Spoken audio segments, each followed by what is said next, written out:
सभी को नमस्कार। आज का सेशन विशेष रूप से जो सीटेट का एग्ज़ाम दे रहे हैं उन सभी बच्चों के लिए है। बड़ा महत्वपूर्ण सेशन है और इस सेशन में मैं चर्चा करूंगा आप लोगों के साथ कि लास्ट 2 साल के दिए अपन पेपर, बहुत सारे पेपर हैं। हर बार सीटेट में थोड़ा बहुत ऊपर नीचे उतार चढ़ाव आता है। मैं ये जो एनालिसिस दे रहा हूँ ये मेरे अकॉर्डिंग 2024 के हिसाब से बहुत सही रहेगा आप लोगों के लिए। यदि आप पहली बार एग्जाम दे रहे हैं या दूसरी बार एग्जाम दे रहे हैं कोई फर्क नहीं पड़ता। सीडीपी की जो 30% है, आपने चाहे पहले कभी सीडीपी नहीं पढ़ा हो, मैं विश्वास के साथ कह सकता हूं, यदि मैं जो आज ये रणनीति आपके साथ शेयर कर रहा हूं, जो इंपॉर्टेंट बातें आपको बता रहा हूं, यदि आप इनको फॉलो करते हैं, आप सीडीपी में 30 में से कम 26 से 27% आराम से करेंगे। पहली चीज जो आपको अपना दृष्टिकोण बनाए रखना है, आपका दृष्टिकोण हमेशा सीडीपी सीटेट में चाइल्ड सेंटर्ड होगा, यानी बालक को ध्यान में रखकर आपको आंसर देना है। नंबर 2, आपके जो भी आंसर होंगे वो रचनात्मक बेस होंगे, कंस्ट्रक्टिव बेस होंगे।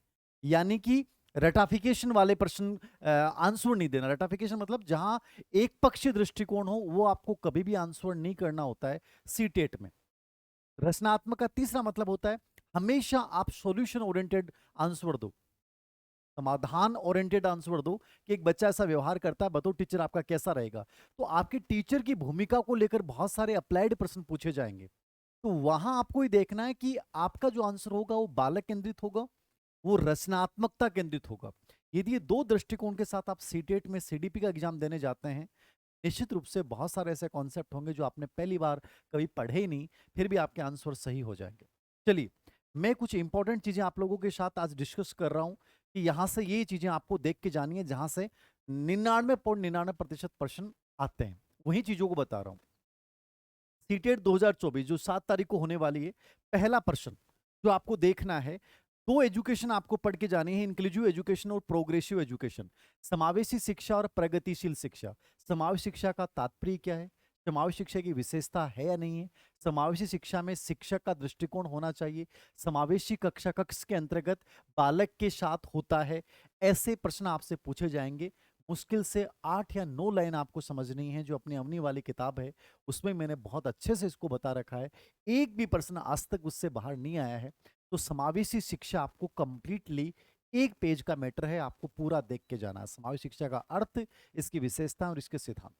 प्रोग्रेसिव एजुकेशन जो जॉन डीवी ने दिया था, दोनों का एक ही उद्देश्य है, बालक केंद्रित होना चाहिए। बालक की विविधता को महत्व देते हैं, आलोचनात्मक चिंतन और समझ समाधान को महत्व देते हैं। आकलन जो है वो रचनात्मक और गतिशील आलोचनात्मक आकलन की बात करते हैं। समाधान और करके सीखने की बात की जाती है। टीचर का रोल हमेशा इनमें फैसिलेटर का होता है। बालक स्वयं करके सीखता है। ये 4-5 बातें आपने देख लेना, ये 2% आपके यहाँ से हो जाएंगे। यानी 2% यहाँ से आते हैं हमेशा, समावेशी शिक्षा और प्रोग्रेसिव एजुकेशन। अच्छे से पढ़ के जाइएगा, प्रश्न गलत नहीं होगा। इसके ओल्ड क्वेश्चन भी देख लोगे ना तो भी आपका काम चल जाएगा। तीसरा है जेंडर के ऊपर प्रश्न। जेंडर पक्षपात को लेकर पूछ सकता है, जेंडर रूढ़िवादिता को लेकर पूछ सकता है, जेंडर पूर्वाग्रह को लेकर प्रश्न पूछ सकता है और जेंडर समानता को लेकर प्रश्न पूछ सकता है। ऐसा अप्लाइड सा प्रश्न आएगा, बिना पढ़ भी नहीं रखा तो भी आंसर कर दोगे। कि एक लड़की को जो है हमेशा ये उम्मीद की जाती है कि वो रसोई में एक अच्छी भूमिका निभाएगी। यह दृष्टिकोण किसको व्यक्त करता है, रूढ़िवादिता है कि लड़कियां हमेशा किचन में रहती हैं। लड़कों से अपेक्षा की जाती है वो खेल के मैदान में लड़कियों की अपेक्षा बेहतर भूमिका निभाए, ये भी जेंडर रूढ़िवादिता है। तो ऐसा कोई भी प्रश्न बना देगा, आप देख जाओगे समानता व्यक्त कर रहा है, रूढ़िवादिता को, ये पक्षपात को व्यक्त कर रहा है। तो एक प्रश्न यहां से फिक्स होता है, आराम से 5 से 7 लाइन में समझना है रूढ़िवादिता पक्षपात क्या है। चौथा प्रश्न आपके सामने आता है समस्या समाधान के ऊपर। समस्या समाधान, यहां से 2-3 टाइप के प्रश्न पूछे जाते हैं। समस्या समाधान को प्रभावित करने वाला कारक है या नहीं है, समस्या समाधान में कौन सा कारक संबंधित नहीं है, समस्या समाधान का कौन सा चरण हो सकता है। और सबसे अच्छा प्रश्न यहां से पूछा जाता है, एक बालक में समस्या समाधान की योग्यता को विकसित करने के लिए बतौर शिक्षक आप करोगे, ऐसा प्रश्न आएगा। वहां आपको देखना है जो कंस्ट्रक्टिव आंसर होगा कि हम बच्चे को ये करने के लिए देंगे। जहां रटाफिकेशन वाला तथ्यात्मक बिंदु होगा वो नहीं करना है। और क्रिएटिविटी जहां झलकती है वो समस्या समाधान को बढ़ाती है। तो टीचर की भूमिका वाला प्रश्न लगभग यहां से अप्लाइड पूछा जाता है। इसके अलावा समस्या समाधान से संबंधित है या समस्या समाधान के चरण कौन से हैं, इस पे आपसे प्रश्न पूछ सकता है। तो 2, 3, 4 फिर व्यक्तित्व की अपन बात करें, एक तो ये चारों बिंदु कॉन्सेप्ट देख लीजिएगा, मुश्किल से 2 ढाई घंटे आपको लगेंगे इनको तैयार करने में। फिर अपन बात करते हैं जीन पियाजे। जीन पियाजे की हर सीटेट एग्जाम में 2% फिक्स हैं। जीन पियाजे का निर्मित संज्ञानवादी जो व्यक्ति निर्मितवादी सिद्धांत है वो क्या है, वो थोड़ा सा देखना है। इसकी जो चारों अवस्थाएं, संवेदी गामक, sensory motor, pre operational, concrete operational और फॉर्मल ऑपरेशनल, चारों के जो महत्वपूर्ण कॉन्सेप्ट हैं उन सबको अच्छे से देख के जाना। मैंने यूट्यूब पे फ्री में भी करवा रखा है और सीटेट का जिन बच्चों ने कोर्स लिया उन कम्प्लीटली करवा रखा है। जीन पियाजे मोस्ट इंपॉर्टेंट पर्सनैलिटी है, मतलब 2 प्रश्न आके जाएंगे और अवस्थाओं से रिलेवेंट प्रश्न पूछेगा। वाइगोस्की लगभग देखो कई बार तो 3-3 प्रश्न आए हैं, लेकिन ये उम्मीद की जाती है कि वाइगोस्की से 2 प्रश्न आते हैं। और वाइगोस्की जब आप पढ़ रहे हैं सीटेट के अकॉर्डिंग तो आपको 3-4 कॉन्सेप्ट देखने हैं। सामाजिक निर्मितवाद क्या है, ये मानते हैं कि ज्ञान दूसरों की सहायता से निर्मित होता है। विकास के 3 स्तर जिसमें जेड वाला दृष्टिकोण जिसमें किसकी सहायता होती है। एक आलंबन पे 23 और 24 दोनों सीटेट में एक प्रश्न आ रहा है। आलंबन, आलंबन मतलब स्केप होल्डिंग। तो ये आलंबन वाला जो कॉन्सेप्ट है इसको देख के जाना। आलंबन पे लगातार प्रश्न आ रहा है, यानी स्केप होल्डिंग क्या है, स्केप होल्डिंग के कॉन्सेप्ट के ऊपर प्रश्न आ रहा है। एक रेसिप्रोकल टीचिंग, पारस्परिक शिक्षण या कोलैबोरेटिव टीचिंग क्या है, और एक इसका आंतरिक वाक, ठीक है ना, आंतरिक या वाक यानी भाषा के ऊपर जो इसका विचार है कि वो भाषा जो संज्ञानात्मक विकास में सहायक होती है, जिसका प्रयोग बच्चा अपने आप को सेल्फ रेगुलेट करने में करता है। तो वाइगोस्की के सिर्फ 4 कॉन्सेप्ट पढ़ने, पियाजे के कॉन्सेप्ट पढ़ने, ये दोनों व्यक्तित्व ढंग से तैयार कर लिए तो कम से कम 3% तो यहां से सीटेट में 30 में से आएंगे ही आएंगे। तीसरा व्यक्तित्व है कोलारबर्ग। कोलारबर्ग का नैतिक विकास सिद्धांत, जो आपका पूर्व परंपरागत स्तर, परंपरागत स्तर, उत्तर परंपरागत स्तर, बहुत इजी सा प्रश्न आएगा, केवल उन तीनों स्तरों को पढ़ लीजिएगा। लगभग हर सीटेट का एक फिक्स प्रश्न है कि 1 प्रश्न यहां से आएगा। यदि कोलारबर्ग पे प्रश्न नहीं भी आता है सीटेट में तो ये मान के चलेगा कोलारबर्ग की आलोचना के ऊपर पूछ लेगा। केरोल गिल्लिगन ने इस सिद्धांत की आलोचना की है और वो नारीवादी दृष्टिकोण से की है, वो महिला अधिकारिता और देखभाल के आधार पे की है। तो ये 2-3 लाइन का प्रश्न बनता है। तो केरोल गिल्लिगन की आलोचना के ऊपर भी प्रश्न खूब सारे पूछे गए। इन दोनों में से एक प्रश्न फिक्स है, लगभग चांस है कोलारबर्ग। और पांचवा व्यक्तित्व है हार्वर्ड गार्डनर। बुद्धि के ऊपर कुछ नहीं पढ़ना आपको, बुद्धि में केवल हार्वर्ड गार्डनर की बहुआयामी बुद्धि। बहुआयामी बुद्धि का मतलब क्या होता है कि बुद्धि एक दूसरे से स्वतंत्र होती है, और बुद्धि के जो 9 प्रकार हैं, और 9 भी मत छोड़ पढ़ना चाहिए, 8 प्रकारों का मतलब क्या होता है, कौन से व्यक्तित्व में कौन सी बुद्धि पाई जाती है। हार्वर्ड गार्डनर को सिर्फ पढ़ जाना, बुद्धि में से 100% 1 प्रश्न यहां से आ जाएगा। ठीक है, तो इन व्यक्तित्व से मान के चलिएगा कि मेरा ये मानना है कि यहां से 5 प्रश्न आने चाहिए। ठीक है, और 2, 3, 4 ये प्रश्न हो गए, 5 और 4 9, मतलब 9 प्रश्न तो इन बिंदुओं में से आ जाएंगे, और हो सकता है 10 भी आ जाए। तो ये आपको तैयार करने हैं, और बहुत कम मैटर है और अप्लाइड अप्रोच होता है, याद रखना। दूसरा, विकास टॉपिक, बाल विकास एक बड़ा रोल है सीटेट में। तो विकास टॉपिक पे सबसे अधिक फोकस करना होता है सीटेट के लिहाज से। तो विकास के जो सिद्धांत हैं, सिद्धांतों में लगभग जो प्रश्न आता है वो आता है शीर्षगामी सिद्धांत, सिफेलोकोडल या प्रोक्सिमी डिस्टल। इन दो को ढंग से पढ़ जाना, लगभग सीटेट का फिक्स प्रश्न होता है। सिफेलोकोडल या प्रोक्सिमी डिस्टल क्या है, यानी अंदर से बाहर, ये प्रोक्सिमी डिस्टल और सिफेलोकोडल सिर से पैर की ओर। और बाकी जो सिद्धांत है हल्के से, अधिगम गुणा परिपक्वता, एच गुणा ई, व्यक्तिगत भिन्नताएं, व्यक्तिगत विकास, वर्तुलाकार प्रगति, पढ़ने सभी चाहिए, मतलब विकास के ऊपर 1 प्रश्न। एच गुणा ई, वंशानुक्रम गुणा वातावरण, प्रकृति और पोषण के विवाद पे सीटेट का पुराना पैटर्न रहा है, यद्यपि 24 में प्रश्न नहीं पूछा गया है। बट फिर भी वंशानुक्रम, वातावरण की भूमिका, दोनों एक दूसरे के पूरक हैं। वंशानुक्रम कैसे प्रभावित करता है और वातावरण कैसे प्रभावित करता है, लगभग 1 प्रश्न। अवस्थाओं के ऊपर लेवल सेकंड में ज्यादा प्रश्न पूछे गए हैं, शेष अवस्था, बाल्य अवस्था और किशोर अवस्था को लेकर। तो अवस्थाएं तो आपने जीन पियाजे पढ़ ली, तो अवस्थाएं वैसे हो जाएगी, कॉमनली आप उनकी विशेषता देख सकते हैं। विकास के जो पहलू हैं उनमें 2 पहलू, भाषा विकास और गामक विकास। भाषा विकास पे जीन पियाजे का विचार, वाइगोस्की का विचार, नॉम चॉम्स्की का विचार, इन तीनों विचारों को पढ़ के जाइएगा, ये मोस्ट इंपॉर्टेंट है। इनमें से एक प्रश्न आ जाएगा, यानी वाइगोस्की, पियाजे और नॉम चॉम्स्की। भाषा विकास पे लगभग प्रश्न फिक्स होता है कि इन तीनों के विचार पूछेगा। 1 प्रश्न भाषा विकास पे आता है। गामक विकास लगातार 3 साल से हर सीटेट के पेपर में प्रश्न आ रहा है, और इसमें सूक्ष्म कौशल क्या है और स्थूल कौशल क्या है। फाइन मोटर स्किल और ग्रोस मोटर स्किल। सूक्ष्म का मतलब जो अंगुलियों की सहायता से करते हैं और स्थूल का मतलब जो मांसपेशियों की सहायता से करते हैं। तो एक प्रश्न यहां से, मतलब इन दोनों पहलुओं में से दो प्रश्न आपके सामने आ जाएंगे।